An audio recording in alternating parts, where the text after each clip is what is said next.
اعوذ باللہ من الشیطان الرجیم بسم اللہ الرحمن الرحیم وبہ نستعین وہو خیر المعین۔ سلسلہ کلام ہمارا سیرہ تربیتی انبیاء کے عنوان سے جاری تھا۔ عرض کیا تھا کہ انبیاء کرام چونکہ آداب الہی کے ذریعے مؤدب ہوتے ہیں اور انہی آداب کے سائے میں بشریت کو ان کے مقصد خلقت تک پہنچانے کی کوشش کرتے ہیں، اور انسان جب منزل کمال کی طرف بڑھتا ہے تو ظاہر سی بات ہے کچھ ابزار ہیں، کچھ وسائل ہیں جن کی سعی و کوشش کے نتیجے میں آہستہ آہستہ قدم بقدم اپنے منزل کمال کی طرف گامزن ہوتے ہیں، اور ان میں سے ایک اہم ترین وسیلہ جو انسان کے کمال میں دخیل ہے اور ان سے کوئی بھی مستثنیٰ نہیں ہے، یعنی حتیٰ معصومین بھی اور پوری بشریت بھی، وہ عمل ہے کہ عمل کے سائے میں انسان منزل کمال کی طرف گامزن ہوگا، اور اسی عمل کے سائے میں تمام معصومین اپنی اپنی منزل کمال کی طرف بڑھے ہیں۔ کوئی بھی معصوم ایسا نہیں ہے جو بغیر عمل کے کسی کمال کو انہوں نے حاصل کیا ہو یا بغیر کچھ کیے درجات کو طے کیا ہو، ممکن ہی نہیں ہے۔ اسی لیے سوالیہ نشان ہے بشریت کے سامنے کہ آپ بھی کمال اور درجات کے اعتبار سے عمل کے بل بوتے پہ اپنے کمالات اور درجات کو طے کریں گے۔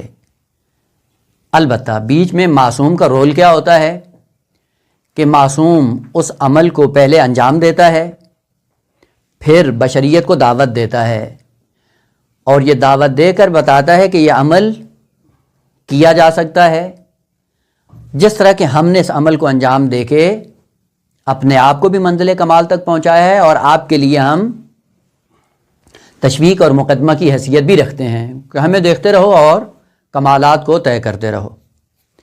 لہذا اگر یہ دیکھا جائے کہ انسان جتنے بھی درجات کو طے کرے گا، کہ جس طرح عرض کیا تھا اسلام کے درجے پہ آنا چاہ رہا ہے، ایمان کے درجے پہ آنا چاہ رہا ہے، تقوی ہے، صبر ہے، فلاح ہے، مقام صالحین ہے، احسان ہے، جتنے بھی درجات ہیں، ہر درجہ بغیر عمل کے طے نہیں ہوتا ہے، اور یہ ایسا قانون ہے جس سے کوئی فرد بشر مستثنیٰ نہیں ہے۔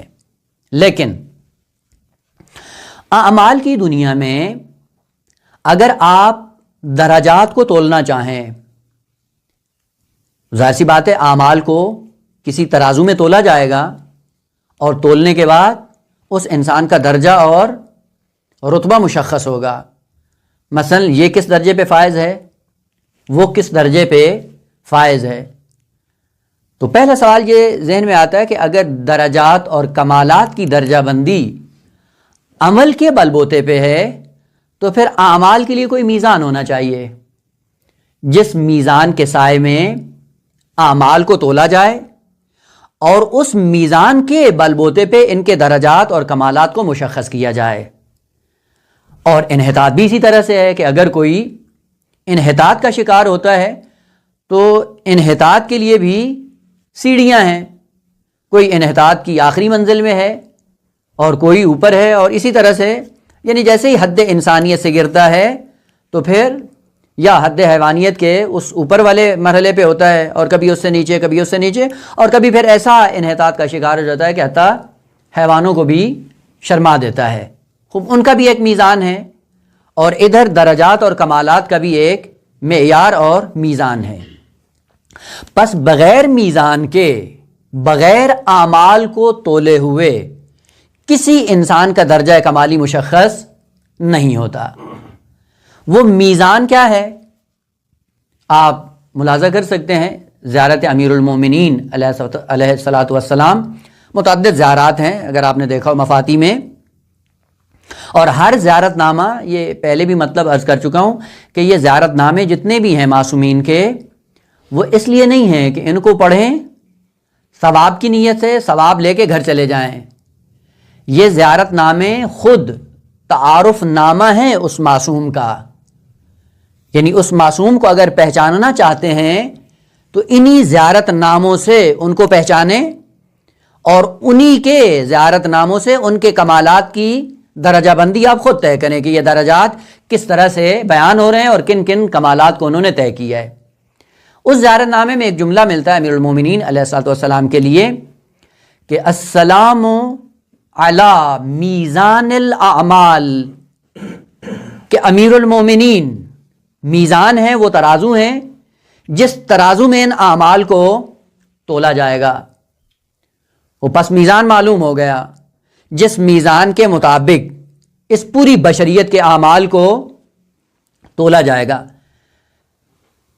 اس سے پہلے کہ اس مطلب کو تھوڑا سا واضح کروں، یہ ذہن میں رکھیے گا کہ آیا یہ میزان الاعمال صرف امت محمدی کے لیے ہیں یا نہ من الآدم الی یوم القیامہ وہ میزان اعمال ہیں؟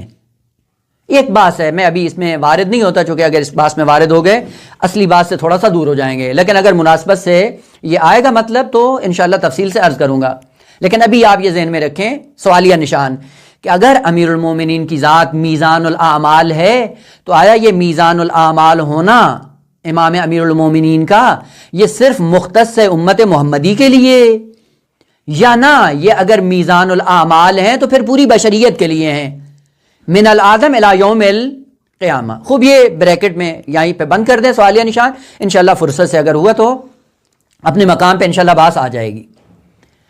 لیکن آپ کو معلوم ہے کہ اس ترازو کی خصوصیت کیا ہے؟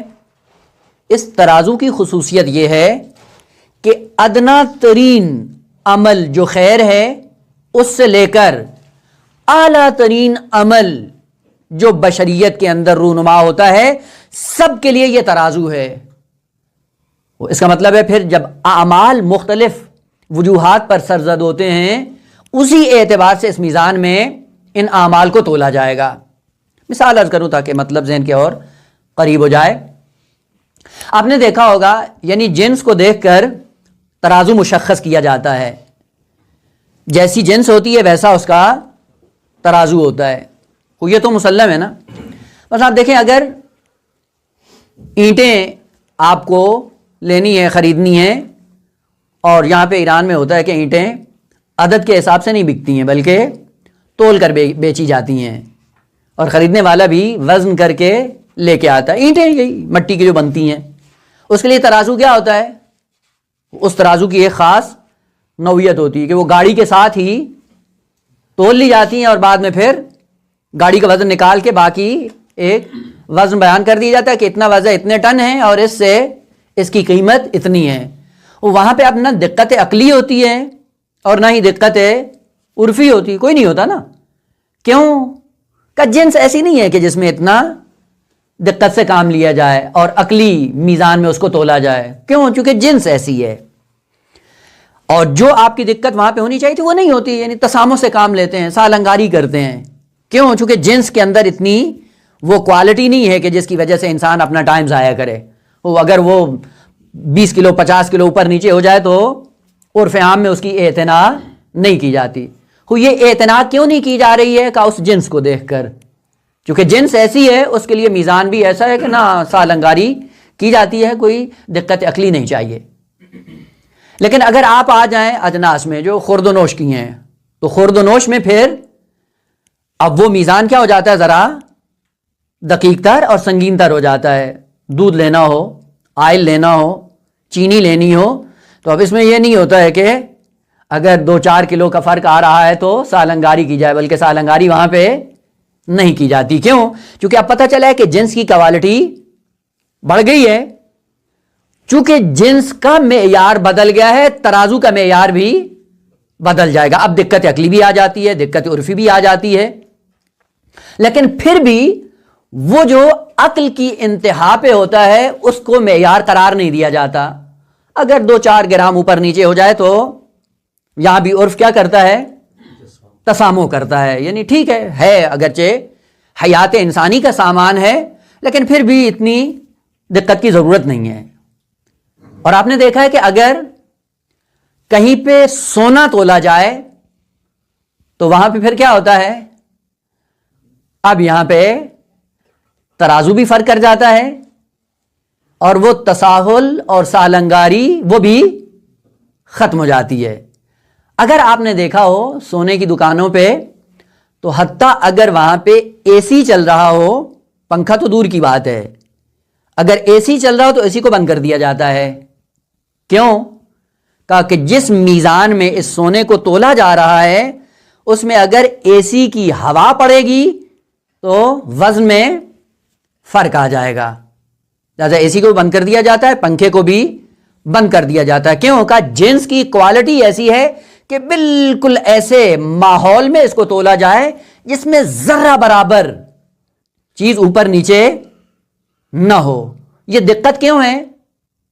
یہ دقت اس لیے ہے کہ کوالٹی کے اندر وہ اہمیت پائی جا رہی ہے جس کی وجہ سے ترازو بھی چینج ہو گیا اور ترازو کے سارے آداب اور رسومات کا خیال کیا جا رہا ہے.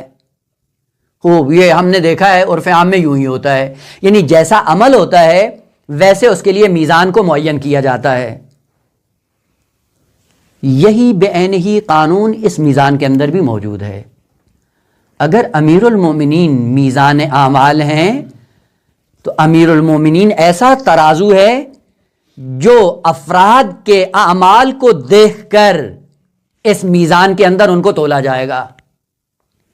کہ اگر عوام الناس ہو، محبت کرتے ہو، سالنگاری ہے، نجات ہے، بہشت ہے، مل جائے گی، لہذا جتنی بھی رجا اور امید کی روایات اور آیات ہیں کہ سالنگاری کے ساتھ ان کو گزار دو. کیوں؟ چونکہ کوالٹی میں اتنا دم نہیں ہے، لہذا ان کے ساتھ معاملہ بھی وہی کیا جاتا ہے. بڑھ جائیں، تھوڑا سا اوپر آ جائیں، محب سے بالاتر ہو کے آپ عالم بن جائیں. خوب، جیسے ہی عالم بنتے ہیں کوالٹی میں اضافہ ہوتا ہے. خوب، آپ کے لیے میزان وہی ہے جو عوام الناس کے لیے ہے.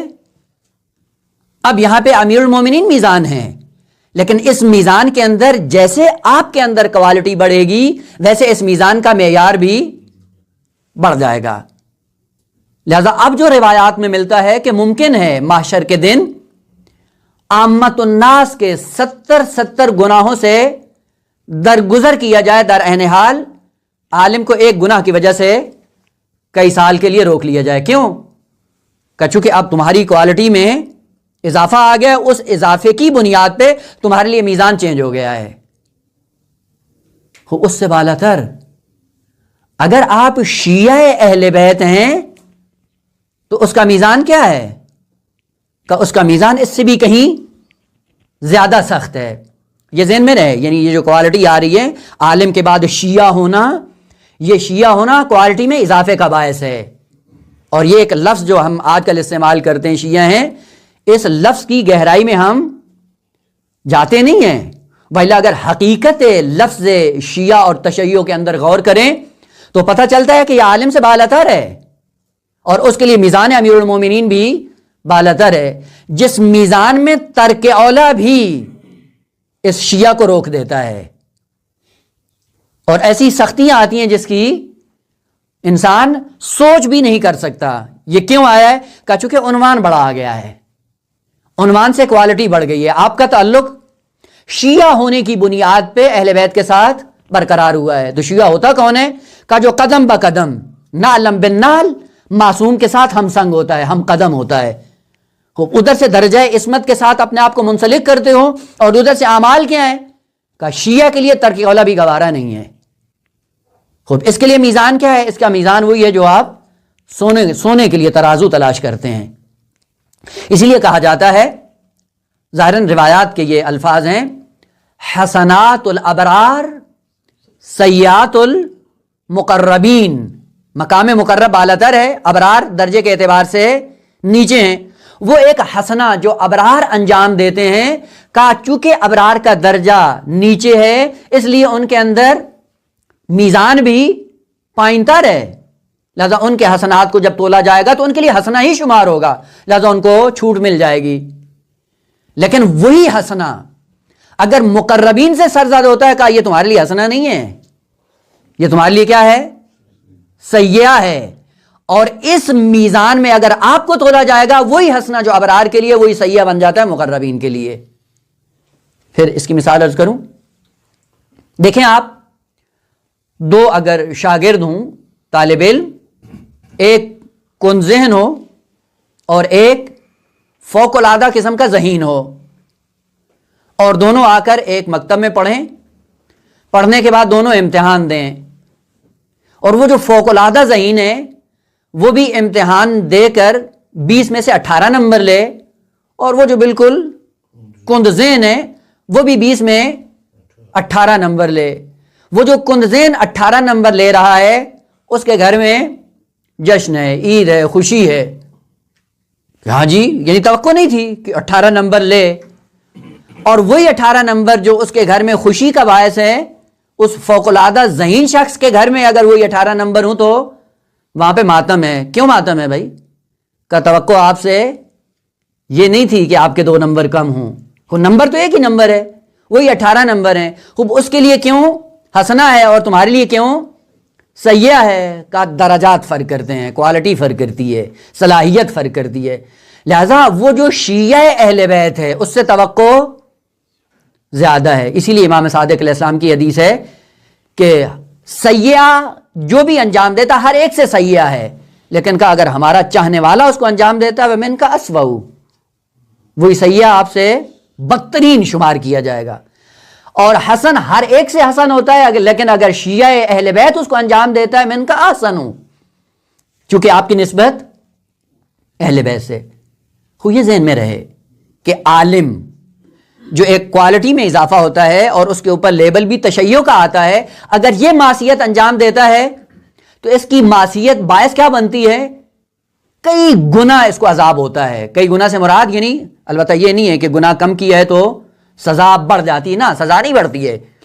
وہ کوالٹی کی بنیاد پہ جب سیئہ انجام پاتا ہے تو اس کا پھر بوجھ بھی کہیں زیادہ ہو جاتا ہے. لہذا اگر عالم دین مکتب اہل بیت سے وابستہ ہو، اگر وہ گناہ کرتا ہے تو یہ گناہ سنگین کیوں ہے؟ کہ اس کے اندر 3 عنصر موجود ہیں جس کی بنیاد پہ یہ سنگینی ہے، گناہ اس کو اٹھانا پڑے گی.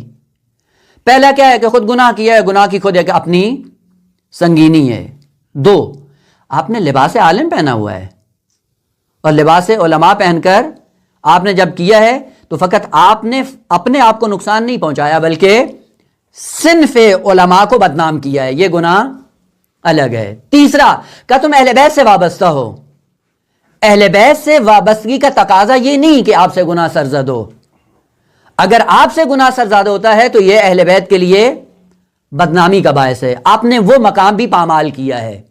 4، وہ کیا ہے کہ آپ کے گناہ کرنے سے عامت الناس کے اندر جرت پیدا ہوتی ہے خدا کی معصیت کرنے کی. کہ ایک عالم دین جب گناہ کر رہا ہے تو لوگ کیا دیکھتے ہیں کہ اگر یہ اتنا پڑھ کے یہ کر رہا ہے تو ہمارے لیے تو آسان ہے. لہذا بعض لوگ کہتے بھی ہیں، اور آپ نے بھی سنا ہوگا، جب کوئی وہ گناہ کر رہے ہوں یا معصیت کر رہے ہوں تو ان سے پوچھا جاتا ہے بھئی کیوں کر رہے ہو؟ کہتے ہیں جی اگر یہ فلاں کو خدا نے بخش دیا تو ہم بھی نہیں پھنسیں گے. یہ کیا مطلب ہے؟ یعنی میرے ایک کردار نے لوگوں کے اندر عقائد کی دنیا کو کمزور کر دیا ہے، سست کر دیا ہے. بس اس کا مطلب ہے کہ میرے گناہ کا اثر فقط میری ذات تک وابستہ نہیں ہے. اگر عالم گناہ کرتا ہے تو نہ فقط یہ کہ اس نے حد کے حرمت کی ہے بلکہ صنف روحانیت کو بدنام کیا الگ، اہل بیت کو بدنام کیا الگ، اور لوگوں کے اندر سستی اور کاہلی کا سبب بنا. یہ 3 قسم کے جرائم ہیں جو ایک عالم کی معصیت سے وجود میں آتے ہیں. تو اس چیز کو تناظر میں رکھ کر اب آؤ اپنے آپ کو معاشرے میں پیش کرو. جب درجات کی بات آئے گی تو کیا تم سے رویہ وہ نہیں ہوگا جو عامت الناس کے ساتھ ہے. آپ کی چھوٹی چھوٹی چیز کو میزان میں تولا جائے گا. لہذا کیوں ہے روایت کے اندر کہ اگر جناب ابو ذر کو جناب سلمان کے ایمان اور عقیدے کا پتہ چل جائے تو کیا کریں گے؟ لقتلہ. یہ درجات کے اعتبار سے، مقامات کے اعتبار سے درجہ بندی ہوتی ہے. اور معروف واقعہ جو آپ نے سنا بھی ہوگا، پڑھا بھی ہوگا، کہ پیغمبر اسلام نے جناب ابو ذر کو اور جناب سلمان کو 2 درہم دیے کہ یہ تمہارے ہیں، حلال ہیں، جاؤ خرچ کرو. جناب سلمان کو بھی دے دیے، جناب ابو ذر کو بھی دے دیے، اور آزاد چھوڑ دیے گا، یہ حلال ہیں، مباح ہیں تمہارے لیے، جاؤ جا کے کرو. شام کو آئے، وہ پیغمبر اسلام نے ایک توا گرم کیا آگ کے اوپر، جلتے ہوئے توے پہ کہا کہ جوتے اتار کے کھڑے ہو جاؤ اور کھڑے ہو کے بتاؤ کہ کہاں پہ خرچ کیا ہے. وہ ملتا ہے تاریخ کے اندر. یہ جناب ابو ذر جب کھڑے ہوئے ننگے پاؤں توے کے اوپر اور بتاتے بتاتے کہ یہ خریدا، یہ خریدا، یہ خریدا، یہ خریدا، تب تک پاؤں جل گئے. باری آئی جناب سلمان کی، وہ کہا آپ بھی کھڑے ہوں. وہ ادھر سے چڑھے، کہا صدقہ دیا اور اتر گئے. دیکھیں یہ وابستگی مال کی انسان کو زمین گیر کر دیتی ہے. عقل مند ہمیشہ وہی ہوتا ہے اتنا بوجھ اٹھایا جس کو برداشت کر سکتا ہے. وہ کیوں اتنا لوگوں کا بوجھ اٹھا لیتے ہو کہ کل کو قیامت کے دن ان کی وجہ سے تم کھڑے رہو. خصوصاً یہ مالی مسائل، حقوق الناس کے مسائل. ممکن ہے نماز شب کا بھی پابند ہو، مصحبات کا بھی پابند ہو، کار خیر کا بھی پابند ہو، لیکن وہاں پہ حقوق الناس کی دنیا میں خود اپنے آپ کو معطل کر رہا ہو. چونکہ آسان نہیں ہے، آپ کے لیے جو میزان ہے وہ فرق کرتا ہے. بس میزان ہر ایک کے اعمال کو دیکھ کر میزان کو معین کیا جائے گا. اگر عامت الناس ہیں وہ بڑی آسانی سے گزر جائیں گے، اور ہے بھی صحیح. معاشر کے اندر جتنے بھی امام حسین علیہ السلام کے چاہنے والے ہیں ان کے لیے میزان میں کیا سالنگاری ہے، نکال دیے جاؤ. کیوں؟ چونکہ کوالٹی میں اتنا دم نہیں ہے. لیکن کہا وہ جو مکتب اہل بیت کا لیبل لگا کر اپنے آپ کو مکتب سے وابستہ کرتا ہے بنام عالم کا، تم رک جاؤ، تمہارا حساب و کتاب بڑی دقت کے ساتھ ہوگا. مرحوم آغا بروجردی کے لیے ہے، اگر اشتباہ نہ کروں،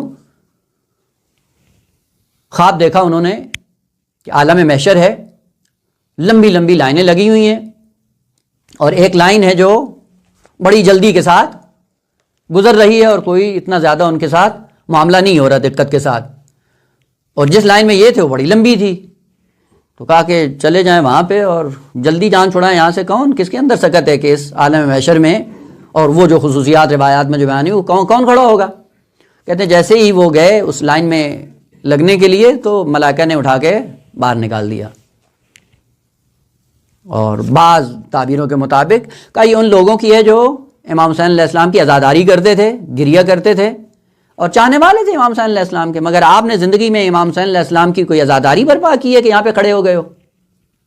یا بعض تعبیروں کے مطابق امام عصر علیہ السلام آگے بڑھے، انہوں نے آ کے پکڑ لیا، کہا وہ امام حسین کے چاہنے والے ہیں لیکن آپ میرے مکتب سے وابستہ تھے، آپ کا حساب کتاب ادھر ہے. کہتے ہیں جب اٹھے تو اس سے پہلے انہوں نے کبھی مجلس امام حسین برپا نہیں کی تھی، مصائب نہیں پڑھتے تھے. اس کے بعد انہوں نے اپنی زندگی کا وتیرہ بنا لیا کہ ہر بدھ کے دن جب درس پڑھا دیتے تھے تو پھر تھوڑا سا ذکر مصیبت امام حسین علیہ السلام بیان کرتے تاکہ اپنے آپ کو عزاداران امام حسین علیہ السلام میں قرار دیں. البتہ معلوم ہے وہ ایک ایسا فقیہ اور ایک ایسا مرجع کہ جس کے اندر تمام اعتبار سے اتنی دقت ہے، اتنی دینداری ہے، لیکن روک لیا جائے گا. کیوں؟ کہا کہ تمہاری کوالٹی میں اضافہ ہے، کوالٹی برتر ہے. جب کوالٹی بڑھتی ہے میزان چینج ہو جاتا ہے. لہذا انسان بھی اگر اس دنیا کے اندر آ کر اپنے آپ کو کمالات کی منزل کی طرف گامزن کر رہا ہے تو کمالات اعمال کے سائے میں وجود میں آتے ہیں. اعمال کے سائے میں انسان کی قدر و قیمت بڑھتی ہے. جیسے جیسے قدر و قیمت بڑھے گی ویسے ویسے میزان چینج ہوتا جائے گا. بس ہر ایک کا ترازو ایک جیسا نہیں ہے، یعنی ایک لاٹھی سے نہیں ہانکا جائے گا، بلکہ ہر شخص کے اعمال کو دیکھ کر ان کے کمالات کے درجات کو دیکھتے ہوئے ان کے لیے میزان کو مقرر کیا جائے گا. خوب، اگر یہ ہے اور اس میزان سے کوئی بھی مستثنا نہیں ہے، من الآدم الی یوم القیامہ جتنی بھی بشریت ہے سب کو اسی میزان میں تولا جائے گا. وہ دیکھا جائے گا کس درجے کا ہے، اسی درجے کے اعتبار سے اس کے میزان کو مقرر کیا جائے گا. خوب، اس قانون کے سائے میں حضرت آدم علیہ السلام بھی آئے ہیں دنیا میں، اور حضرت آدم علیہ السلام کی اولاد بھی آئی ہے اسی عالم دنیا میں، اور اسی قانون کے سائے میں اپنے آپ کو آگے منزل کمال کی طرف بڑھانا چاہیں گے اور بڑھتے چلے جائیں گے، اور اسی اعتبار سے میزان چینج ہوتا جائے گا. خوب یہ تھا حسنات اور راہ کمال کی طرف. خوب راہ انحطاط میں کیا ہے؟ راہ انحطاط بھی یہی ہے کہ پہلا درجہ انحطاط کا کیا ہوتا ہے؟ جب انسان گناہ کرتا ہے. اور یہ ذہن میں رکھیے گا، جب تک انسان آلودہ نہیں ہوتا اور گناہ اس سے سرزد نہیں ہوتا، رحمت الہی کے سارے دروازے اس پہ کھلے ہوتے ہیں. جیسے ایک گناہ کرتا ہے ویسے ایک دروازہ رحمت کا بند ہو جاتا ہے. البتہ عالم دنیا میں رہتے ہوئے خدا نے فرصت دی ہے کہ جن دروازوں کو باب رحمت کو بند کرتے ہو، توبہ کے ذریعے، شفاعت کے ذریعے، استغفار کے ذریعے، صدقہ خیرات کے ذریعے، احسان خلق کے ذریعے، خدمت خلق کے ذریعے ان دروازوں کو پھر سے اپنے اوپر کھول لیں. اور یہ حقیقت ہے کہ جس بھی گناہ کو انجام دیا جائے، گناہ کے تناسب سے ایک باب رحمت بند ہو جاتا ہے انسان پہ. توفیقات ہے کبھی انسان کو نہیں ہوتی، خوب سارا دن اعمال میں رہتا ہے، کبھی کبھی غفلت کے نتیجے میں کوئی ایسی غلطی کر بیٹھتا ہے کہ جس غلطی کے سائے میں نماز شب کے لیے نہیں اٹھ پاتا. الارم بھی بج رہا ہوتا ہے، نیت بھی کی ہوتی ہے، نہ جانے کیا ہوتا ہے کہ توفیق نہیں ہوتی. کیوں نہیں ہوتی ہے؟ یقین جان لیں کہ خدا عالم نے جو قوانین ذکر کیے انہیں قانون کے سائے میں یہ باب رحمت کیوں بند ہوا ہے. یقیناً میں نے دن بھر میں کوئی ایسا عمل انجام دیا ہے جس عمل کے سائے میں یہ باب رحمت مجھ پہ بند ہوا ہے. ایسے ہی ہے نا، ایسے ہی ہوتا ہے. اور یہ جو باب رحمت بند ہوا ہے اس کو خالق کائنات نے فرصت دی ہے کہ اپنے اوپر کھول سکتے ہو.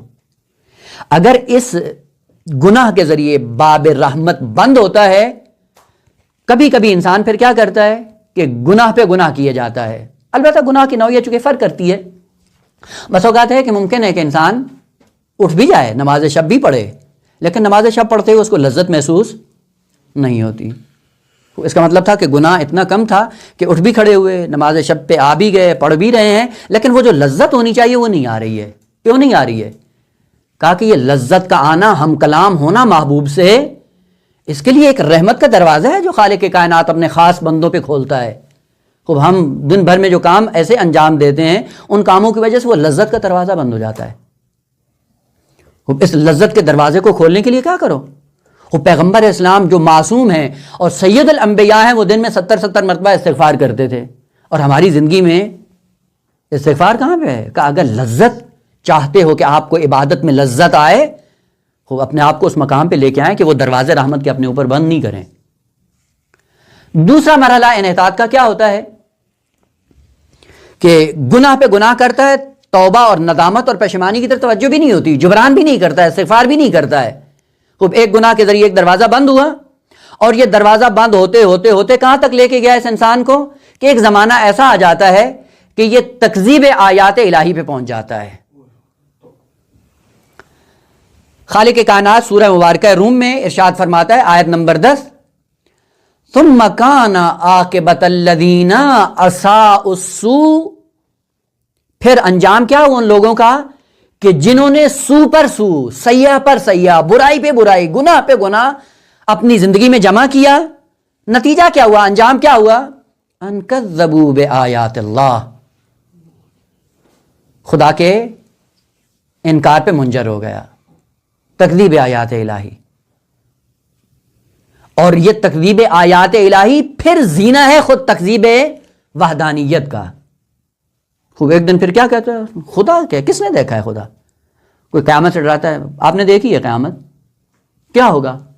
اس قسم کے الفاظ اور اس قسم کی گفتگو یہ بتاتی ہے کہ پیچھے گناہوں کا انبار ہے، جن گناہوں نے ان کے باب رحمت کے سارے دروازے بند کیے ہیں، اور گناہوں پہ گناہوں کا انبار لگاتے لگاتے کہاں تک جا پہنچا ہے؟ آیات الہی کی تکذیب پہ اتر آتا ہے. مگر یہ لوگ جتنے تھے پیغمبر اسلام کے سارے چاہنے والے تھے، کیا ہوا کہ پیغمبر کی رحلت کے بعد جو سب سے بڑی اللہ کی نشانی تھی، آیت اللہ العظمی یا آیت اللہ الکبریٰ، جناب سیدہ زہرا سلام اللہ علیہا اور امیر المومنین کی ذات، کیا ہوا کہ چند لمحوں میں آ کے ان آیات خدا کی تکذیب کرنا شروع کر دی؟ آپ کیا سمجھتے ہیں کہ یہ کام ایک دن میں ہوا ہے؟ یہ کام تدریجاً وقوع پذیر ہوا ہے. وہ 23 سالہ زندگی پیغمبر اسلام کی اور وہ 10 سالہ زندگی خصوصاً مدینہ کی سرزمین پہ ان منافقین نے لمحہ بلمحہ پیغمبر اسلام کی مخالفت کی، گناہ پہ گناہوں کا انبار لگاتے رہے، اور وہ گناہ جب اتنے جمع ہوتے رہے آخر میں اس نتیجے پہ جا پہنچے اور اس مقام پہ جا پہنچے کہ آیات الہی کی تکذیب کرنا شروع کر دی. فقط تکذیب نہیں، تکذیب سے آگے پھر کیا ہے؟ وَكَانُوا بِهَا يَسْتَهْزِئُونَ. نہ فقط یہ کہ تکذیب کرتے تھے، تکذیب کے بعد استہزاء کرتے تھے آیات الہی کا. آپ نے دیکھا ہے خداوند عالم حاکم شام کے عذاب میں اضافہ کرے کہ یہ ملعون فقط تکذیب آیات الہی تک منحصر نہیں رہا، بلکہ سیدہ اور امیر المومنین کا استہزاء اور مذاق اڑایا کرتا تھا. ایک سبزی تھی کھانوں میں جو سیدہ کو بہت پسند تھی، اور اس نے سیدہ کے استہزاء میں اس سبزی کا نام رکھ دیا کہ یہ احمق لوگ کھاتے ہیں، اور مملکت اسلامی میں اس کو رائج کر دیا. آغا یہ نہ سمجھیں کہ یہ کام ایک دن میں ہوتا ہے. ایک دن گناہ، ایک باب رحمت کا بند ہوتا ہے، پھر گناہ پہ گناہ، گناہوں پہ گناہ جب انسان کے اوپر آتے ہیں تو پھر تکذیب آیات الہی تک پہنچ جاتا ہے. اور چہ بسا کہ آغا یہ ہماری بز میں بھی ہوتا ہے. یہ لج پنا، لجوج بن جانا، تکبر یا استکبار یا غرور کے جھانسے میں انسان اپنے آپ کو جب بہت زیادہ دیکھتا ہے کہ میں ہی بہت بڑا عالم ہوں، میں ہی بہت بڑا متقی ہوں میرے مقابلے میں، اور پھر ہم یہ اپنی زبان سے یہ کہتے بھی ہیں کہ یہ بات وہ ہے کہ جس پہ مجھے اتنا یقین ہے کہ اگر معصوم بھی آ کے کہے تو میں نہیں مانوں گا. کہتے ہیں خصم سے جب مباحثہ کرتے ہیں تو اس مباحثے کے نتیجے میں ہم یہ الفاظ کہہ جاتے ہیں لاشعوری میں. یہ کیا ہے؟ تکذیب آیات الہی ہیں. اور اس تکذیب کے پیچھے کیا ہے؟ ایک تکبر، ایک ہوائے نفس اور خواہشات نفس تھی. زندگی بھر ہم نے ان کی پیروی کی اور ان گناہوں نے ہمارے اندر جو ہماری کیفیت پیدا کی وہ یہ تھا کہ ہم تکذیب آیات الہی پہ اتر آئے. لہذا انسان کو لمحہ بلمحہ اپنے اوپر یہ غور کرنا چاہیے کہ ہم تربیت کی دنیا میں، کمالات کی دنیا میں کہاں جا رہے ہیں. انسان یہ سوچتا ہے کہ شاید میں کمالات کی دنیا کی طرف جا رہا ہوں، لیکن وہ کمالات نہیں بلکہ انحطاط کی طرف جا رہا ہوتا ہے، اور دن بدن آیات الہی کی تکذیب کرتے کرتے کرتے پھر کہاں پہنچ جاتا ہے؟ یہ دوسرا سٹیپ ہے، دوسرا مرحلہ ہے کہ بس ایک گناہ سے ایک باب رحمت بند کرتا ہے اپنے اوپر، اور پھر گناہوں پہ گناہوں کا جب انبار لگاتا ہے اور ایک دن تکذیب آیات الہی پہ اتر آتا ہے. یہاں تک اس کا کام رکتا نہیں ہے. پھر ہوتا کیا ہے؟ اس مرحلے سے بھی نیچے چلا جاتا ہے، اور وہ کیا ہے؟ تکذیب آیات الہی کے بعد اپنے آپ کو اس مرحلے پہ پہنچا دیتا ہے کہ خالق کائنات ان کے لیے فرماتا ہے ختم اللہ علی قلوبہم. خوب تکذیب کے بعد دلوں پہ مہر لگ جاتی ہے، اور جب دلوں پہ مہر لگتی ہے تو پھر ہوتا کیا ہے؟ دیکھیں آقا، دل کا کام ہوتا ہے ہمیشہ اچھائی اور برائی میں تمیز کرنا.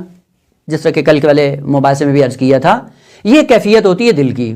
یعنی ہوتا بھی ہے، آپ کبھی کبھی کہتے نہیں ہیں کہ کوئی چیز آتی ہے تو کہتے ہیں یہ دل نہیں مانتا ہے. بس اوقات بڑے براہین استدلال طرف پیش کر رہا ہوتا ہے، لیکن آپ کہتے ہیں آقا ٹھیک ہے آپ کی باتیں علمی ہیں لیکن دل نہیں مان رہا ہے. یہ کیا مطلب ہے؟ یعنی دل میں ایک ایسی نورانیت ہے جو آپ کو آگاہ کر رہی ہے کہ ممکن ہے آپ کے پاس ابھی جواب نہ ہو اور وہ آپ کو مغالطات کے ذریعے قانے بھی کر رہا ہو، لیکن خدا نے آپ کو ایک پاکیزہ دل دیا ہوا ہے، اور اس دل کی یہ آواز آتی ہے کہ آقا دل نہیں مان رہا ہے. البتہ کبھی کبھی الٹا بھی ہوتا ہے، یہ دل کا کام ہے نورانیت اور تشخیص دینا. اور پھر کیا ہوتا ہے؟ اگر تکذیب آیات الہی کے بعد یہ دل اس مرحلے پہ پہنچ جائے کہ اس پہ مور لگ جائے تو پھر کیا ہوتا ہے؟ پھر اسے کام چھوٹتا نہیں ہے نا، یہ کہ یہ کام کرنا چھوڑ دیتا ہے نا، پھر یہ کام کرتا ہے اور کام الٹا کرتا ہے. چونکہ کام قلب کا معنی کیا ہے؟ تبدیلی. وہ تبدیلی کبھی کیا ہوتی ہے؟ مثبت اور کبھی منفی. وہ مثبت تبدیلی کیا ہوتی ہے؟ اگر اس کو آپ نے پاک و پاکیزہ رکھا ہو تو حق کو باطل سے جدا کر لیتا ہے، نورانیت ابھی باقی ہے، لہذا مغالطات کے جھانسے میں جلدی سے آتا نہیں ہے. لیکن اگر مور لگ جائے تکذیب آیات الہی کے بعد تو پھر یہ کام کرے گا، لیکن کام کیا کرے گا؟ الٹا کرے گا. الٹا کام کرے گا تو کیا ہوگا؟ اس کو برائی اچھی لگے گی، باطل حق لگے گا، سیاح ہنسنا لگے گا.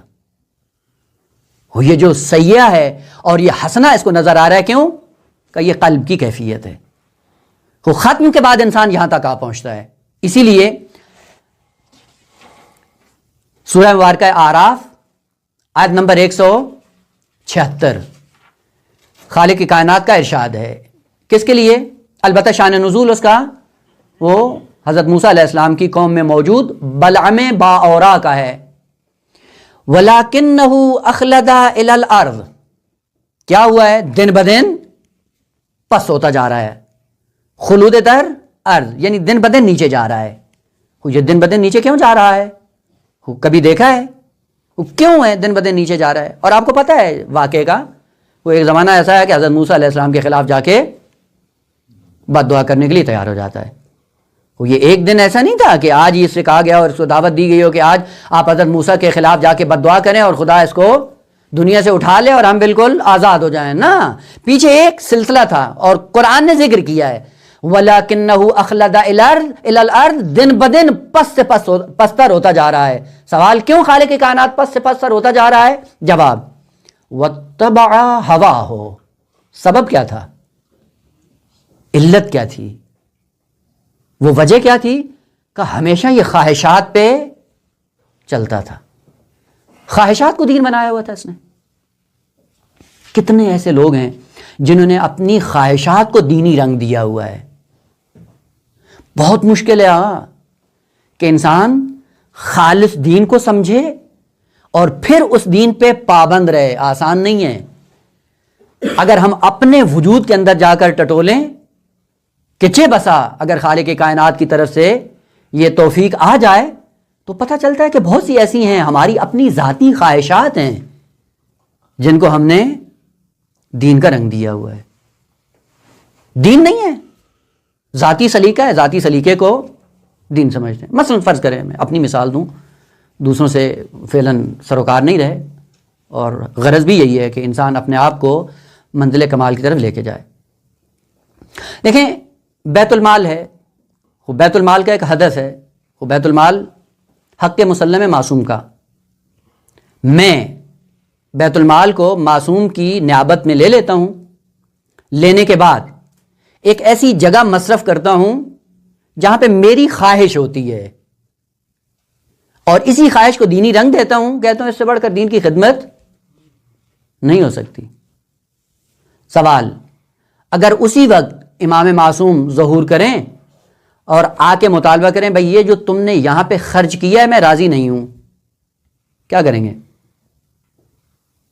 وہ مال تو اس کا ہے، اس کی رضایت سے انجام پائے یا نہیں؟ وہ آپ نے جس کو دیا ہے یا جہاں پہ خرچ کیا ہے یہ استحقاق تھا یا آپ کی ذاتی خواہش تھی؟ ہم اپنی ذاتی خواہشوں کو دین کا رنگ دے کر کام انجام دیتے ہیں. لہٰذا آپ دیکھیں، یہ وہ لگی لپٹی نہیں ہے، یہ ہماری زندگیوں میں ہوتا ہے. جب معصوم کے پاس بیت المال ہوتا تھا، معصوم نے بیت المال کے لیے شرائط رکھی تھی کہ اس کو دینا ہے، اس کو نہیں دینا ہے، اس کے اندر یہ ہو، اس کے اندر یہ ہو، اس کے اندر یہ شرائط ہو تب دیں گے، نہیں تو نہیں دیں گے. وہ امام سجاد علیہ السلام جو تقسیم کرتے تھے سارے شیعوں میں تقسیم کرتے تھے، یا امام صادق علیہ السلام جب عزوقہ جا کے تقسیم کرتے تھے کس کو دیتے تھے؟ شرائط ہوتی تھی کہ یہ نماز شب کا پابند ہو، یہ طالب علم ہو، یہ فقہ اصول پڑھتا ہو، نہ جانے کیا کیا پڑھتا ہو. یہ جو اتنی زیادہ شرائط سخت رکھتے ہو، یہ دین ہے یا خواہشات ہیں؟ میرے مباحثے میں آؤ گے تو مستحق ہو، ہم دیں گے. فلاں کے مباحثے میں چلے گا، نہیں نہیں اب تو نہیں دیں گے. کیوں نہیں دیں گے بھائی؟ باپ کا مال ہے. دینی رنگ دے کر اپنی خواہشات کو دین بناتے ہیں اور پھر اسی پہ پابند رہتے ہیں ایک زمانے تک. خالق کی کائنات فرماتا ہے وَلَكِنَّهُ أَخْلَدَ إِلَى الْأَرْضِ. یہی وجہ ہے کہ ہماری زندگیوں میں اولاً دین کی پابندی نہیں ہے اور ثانیاً اگر تھوڑا بہت ہم ظاہر کا خیال کریں تو دین پر عمل کرنے میں ہمیں لذت نہیں آتی ہے. وہ لذت کیوں نہیں آتی ہے؟ اس لیے کہ پہلے کچھ مقدمات انجام دی ہیں جس بنیاد پہ دین پہ عمل کرتے ہوئے لذت نہیں ہوتی. وَلَكِنَّهُ أَخْلَدَ إِلَى الْأَرْضِ. وجہ کیا ہے؟ وَاتَّبَعَ هَوَاهُ. خواہشات کا پیرو. یہ خواہشات اس کو اتنا زیادہ انحطاط کی طرف لے جاتی ہیں کہ انہی خواہشات کو اپنا دین سمجھتا ہے اور دین سمجھنے کے بعد ان پہ عمل پیرا ہوتا ہے ایک زندگی بھر، اور چہ بسا کہ جب سر دیوار سے ٹکراتا ہے اور اسرائیل سامنے آتے ہیں تب پردے کھلتے ہیں، پتہ چلتا ہے کہ میں کہاں پہ کھڑا تھا۔ وہ ابھی سے اپنی زندگی کے اندر اتنی بصیرت پیدا کریں کہ جس بصیرت کے سائے میں دین کی حقیقت کما حق کو ہمارے لیے معلوم ہو، اور پھر اس دین پہ عمل کریں، لذت محسوس ہوتی ہے۔ امام حسن مجتبیٰ اپنے غلام کو ایک اچھا کام دیکھتے ہوئے اتنی لذت محسوس کر رہے تھے جس کی حد نہیں ہے۔ کھانا دیا امام مجتبیٰ نے اپنے غلام کو، اور دیکھا کہ ایک جانور آیا ہوا ہے اور وہ غلام اس بھوکے جانور کو دیکھ کے اپنا کھانا اس کو دیے جا رہا ہے، اور امام لذت محسوس کر رہے ہیں کیونکہ تربیت یافتہ ہے نا امام حسن مجتبیٰ کا، اور وہ جب دین پہ پابند رہ کے ایثار کر رہا ہے، اور وہ جس کی تربیت میں وہ آ کر وہ سلجھا ہے، اس کے عمل کو دیکھ کے امام محظوظ ہو رہے ہیں۔ اور محظوظ ہونے کے بعد فقط یہ نہیں کہا کہ نہ فقط اس کے عمل سے مجھے لذت آ رہی ہے، اس لذت کے سائے میں جو کچھ تھا دے دیا، کہ میں نے رائے خدا میں آزاد بھی کر دیا، وہ باغ مدینے میں جو بہت بڑا ہے، بہت قیمتی ہے، وہ بھی آپ کے نام اور آپ کو رائے خدا میں آزاد کر دیا۔ یہ سیرت ہمارے لیے کیوں بیان نہیں ہوتی؟ یہ فقط ممبروں پہ سیرت بیان کر کے نعرہ لگوانا ہے، یا نہ اس کو اپنی زندگیوں میں نافذ کرنا ہے؟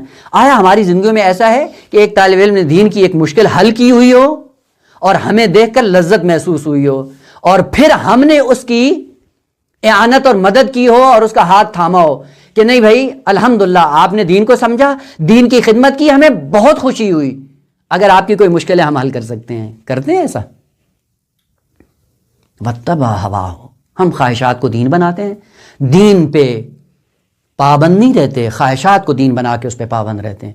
پھر قانون کیا ہے؟ قانون خدا کا ہے کہ اخلد الی الارض، دن بدن انحطاط کا شکار ہو۔ بعد میں پھر کیا ہے؟ اور اس سے مرحلہ پائن تر بدترین مرحلہ کا، جب خواہشات کے پابند رہو گے تو ہوگا کیا؟ اولئک کالانعام بل ہم اضل، قرآن فرماتا ہے فمثلہ کمثل الکلب۔ یہ کون ہے؟ کہ جو گناہوں پہ آیا، گناہوں کا انبار لگاتا رہا، تکذیب کی منزل پہ آیا، تکذیب سے گر کر کہاں پہنچا ہے؟ دلوں پہ مہر لگ گئی۔ دلوں پہ مہر لگنے کے بعد ہوا کیا ہے؟ کہا کہ اب یہ حیوان مجسم ہے۔